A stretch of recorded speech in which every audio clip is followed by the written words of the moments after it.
Hey Tech Heads, Fina here. So I finally upgraded for my Citroen EC4 and today I want to show you my new ride. So that's what we'll be looking at today. Check it out. So if you've got a keen eye, you may have noticed that my new ride is the Megane E-Tech and I got an EV60 in the Techno trim. Now, you may have heard me discuss this car in a few other videos before. I've been checking it out for a while, and now I finally got it. And I have to say, there are a lot of things that I love about it already.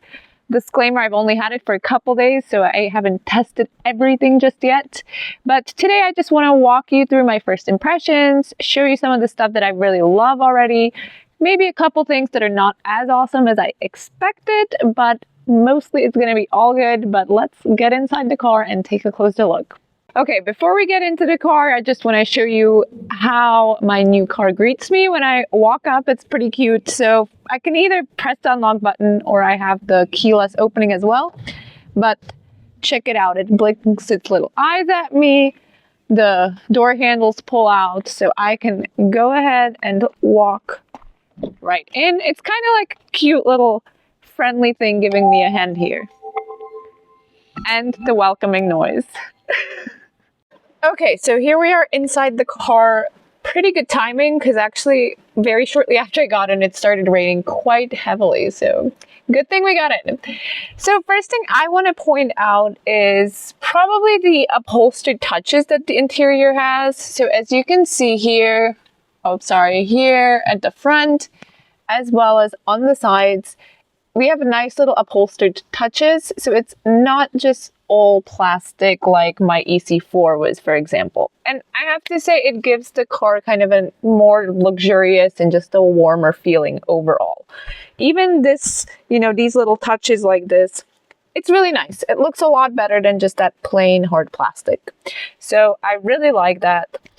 Next thing I want to show you guys are these levers up front here, like my gear shift, for example. So when I watched a bunch of reviews, which of course I did before getting the car, some of the reviewers were complaining about these, but I have to say I got used to them super quick. Again, I only had the car for 2 days so far, and already it's just easy to gear shift, for example. It's easy to control my wipers and all of that stuff. So I got used to it very quickly. I don't see this as an issue at all.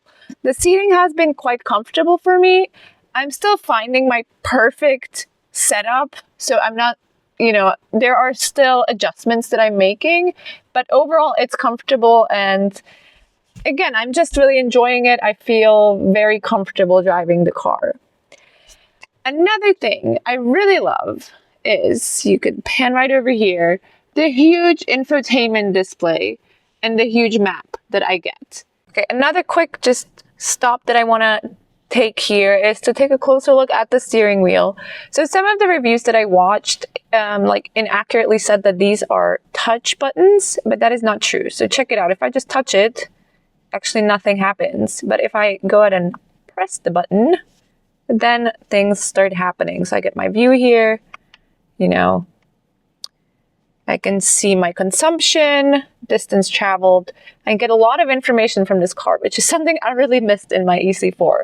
So that's been a definite upgrade. But I just wanted to let you know that, the steering wheel buttons, they're actually really nice to control, really easy to control, and they do actually require you to push them. So that's really nice.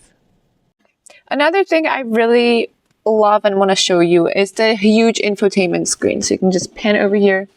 So this thing is excellent. I really love the huge view of the map, for example. It's very easy to see if I'm navigating myself somewhere.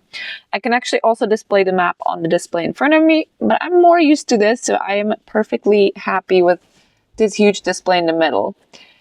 And I have the Harman Kardon sound system in this car, which is excellent. It sounds really great. I have to say, when I first got into the car, I was not super impressed with the sound, but it was because the subwoofer was turned off. So I just go over here and I can set up my sound. Oops, let me go back there. There it is. So I went and, added the subwoofer, which was again turned off. So not ideal.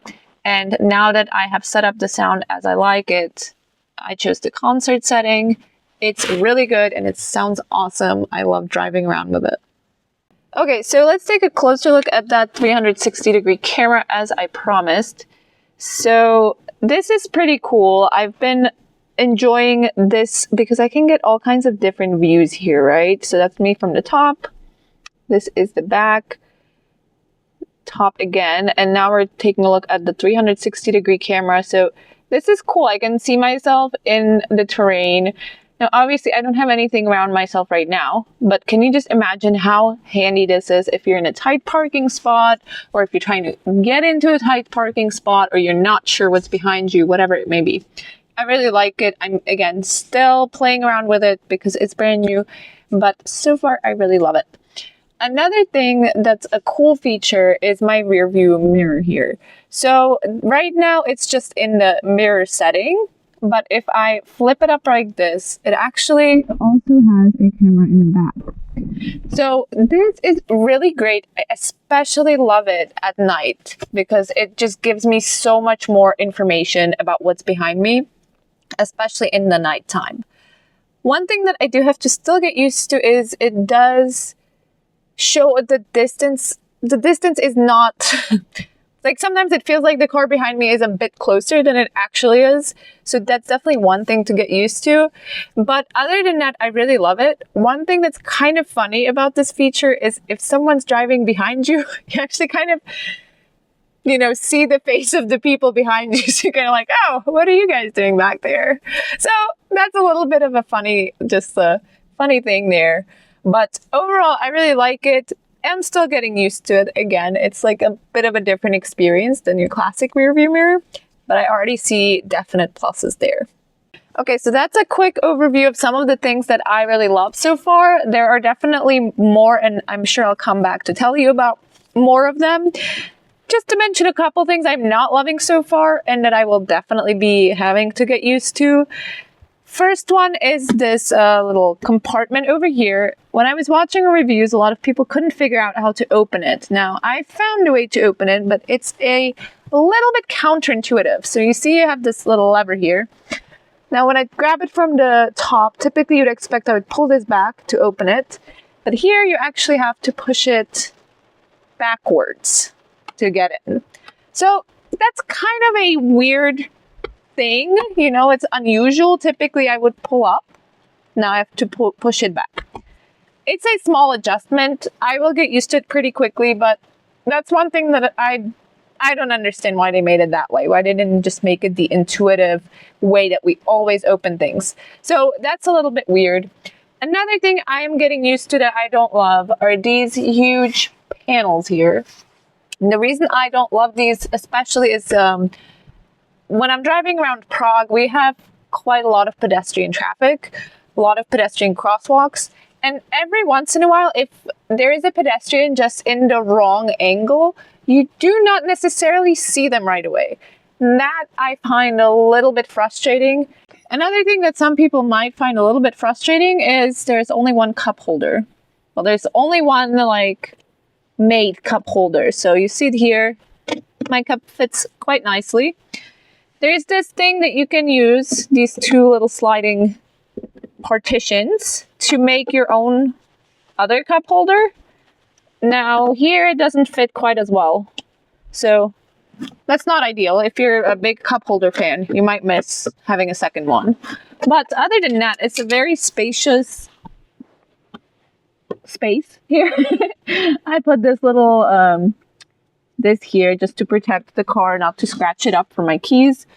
I haven't put a lot of things here yet. Again, still a new car, but there's plenty of room there, so that's kind of nice. But again, if you love cup holders, you might miss having two. Okay, one more thing might be worth mentioning is my little wireless charger here. So I've been using that quite a bit, but one thing I've noticed, so again, this is a wireless charger. If I put my phone on here, it will start charging up. One thing I noticed is if I'm using that and I have Android Auto running, then if I have my phone on there the whole time I'm driving, it tends to start overheating. Now, I'm not sure yet if this is because of my phone, because an issue with the phone, or because of the charger. So I'm still figuring that out. I'll report back to you. So that's a quick first look at my new Megane E-Tech, the Techno trim again.